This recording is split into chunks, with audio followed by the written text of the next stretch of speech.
دوسرا کینہ کرنے والا، اسی طرح چغلخوری کرنے والا، اسی طرح شراب پینے والا، ہمیشگی کے ساتھ شراب جو پیتے رہتا ہے، شراب پینے والا، اس کی بھی اللہ نہیں سنتا ہے۔ اسی طرح سود کھانے والا، اب سود کھانے والا تو بھائی آپ اندازہ لگائیے، جو سود کھاتا ہے اس کے تو ویسے بھی نمازیں قبول نہیں ہوتے، اس کی عبادتیں قبول نہیں ہوتے۔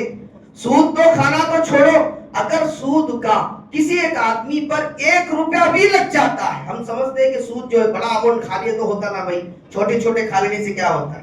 ایک مرتبہ میں نے جب پڑھ رہا تھا، یعنی جب 2000 لگ بھگ 2014 یا 15 کی بات ہے، جب آخری سال مفتی کے سال میں تھا، میں نے کہا کہ حضرت یہ جو بجاج فائنانس سے اس سلسلے میں جو کارڈ ملتا ہے، اس کے تو 0% انٹرسٹ وہ کہتا ہے، تو ایسی صورت میں ناجائز کا کیا مسئلہ ہے؟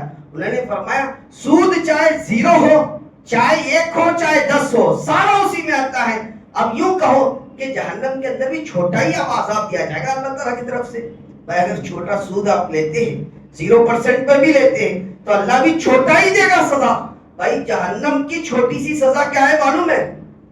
جہنم کی چھوٹی سی سزا، حضرت نے فرمایا، حدیث میں آتا ہے سب سے ہلکی سزا جو جہنم کے اندر ہے وہ یہ ہے کہ اس کو ایک ایسے لوہے کے جوتے پہنایا جائے گا، اس کو فرشتے ایک ایسے لوہے کے جوتے پہنائے جائیں گے، وہ جوتے جیسا پہنے گا جس طرح ہنڈی کے اندر کھانا ابلتا ہے نا، کھانا ہنڈی کے اندر ابلتا ہے، اس طرح انسان کا بھیجا ابلے گا۔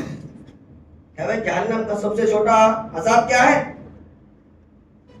تو سمجھ میں آ گیا، 0% ہو 1% ہو کیا ہوگا؟ تو بھائی سود تو سود ہوگا، بڑا تو چھوڑو، چھوٹا سے بھی آپ نے بچ کر زندگی گزارا، یقین جانیے حلال کے اندر اللہ نے 50 روپے کے اندر 50 لاکھ کی برکتیں رکھا ہے۔ حلال کے اندر 50 روپے ہی کمائے، حلال کمائے، حرام سے بچے، اللہ کی قسم اللہ اس میں 50 لاکھ کی برکت دے گا۔